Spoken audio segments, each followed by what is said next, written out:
Hello everyone, this is Trikla from Global Support Organization. We have a young girl here, she wanted to study. She is having a challenge, let's find out what's the challenge. Tali, నీ పేరేంటమ్మా? భాను వైష్ణవి. గట్టిగా చెప్పు. Ramayana Rama. Okay, ఏం చదువుతున్నా తల్లి? B Tech second year. Okay, ఏ కాలేజ్లో చదువుతుంది? సెసి ఇంజనీరింగ్ కాలేజ్. సో ఏంటి నాన్న ఇబ్బంది ఏంటి? అయితే ఇన్వెస్ట్మెంట్ కన్నా అది స్టార్ట్ ఇంకా ఫీజు నాకు పే చేయమని చెప్తున్నారు. సో ఫీజ్ రియంబర్స్మెంట్ కాకుండా మీకు ఎక్స్ట్రాగా వాళ్ళు ఛార్జ్ చేస్తున్నారు. అండ్ ఎంత ఎక్సెస్ పే చేయమని చెప్తున్నారు? అరౌండ్ 20,000 మొత్తం అరౌండ్ 20,000 పర్ ఇయరా పర్ సెమిస్టరా? Per year. సో ఇప్పుడు మీకు ఆ 20,000 ఫీజ్ రియంబర్స్మెంట్ కాకుండా పడేది మీ పేరెంట్స్ ఇబ్బంది వల్ల మీరు పే చేసుకోగలుగుతున్నారు. నాన్నగారు ఏం చేస్తుంటారు? మీరేంటండి? మీకు ఎవరైనా సిబ్లింగ్స్ ఉన్నారా? ఒక తమ్ముడు. So basically she's studying BTech in Shashi Engineering College, and she's been telling that she usually gets fees reimbursement from the college. However, there is an excess of 20,000 which the college actually asks every student to pay, which is around 20,000 rupees. I don't know why they ask that, but having an implication of such kind of an amount from poor student is really unfair. And I don't know how they can afford to pay such kind of fee structure, and government should intervene and ask this question to the institutions why they are actually charging these extra fees. And if students can't afford, what they should have an option. And alternatively నీకేంటి ఇప్పుడు bus fees కూడా you couldn't afford కదా? ఎంత bus fees? 21,000.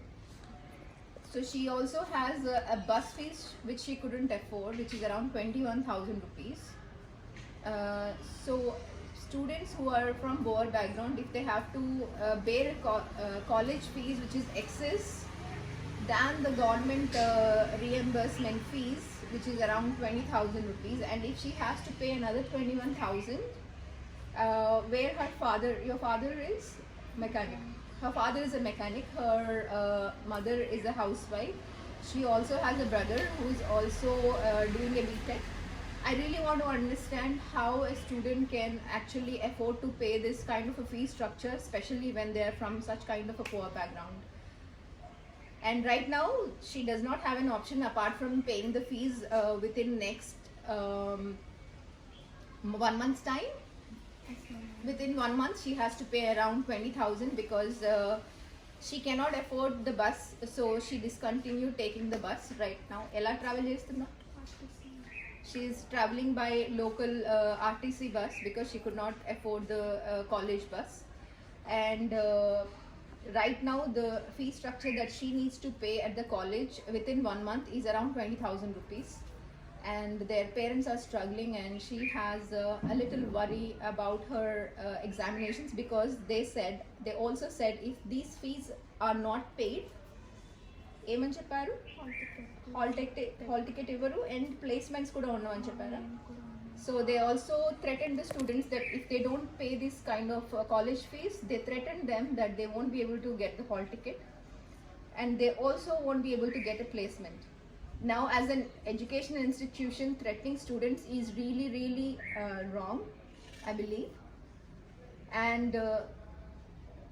education is not for profit. I guess this is understood by everyone.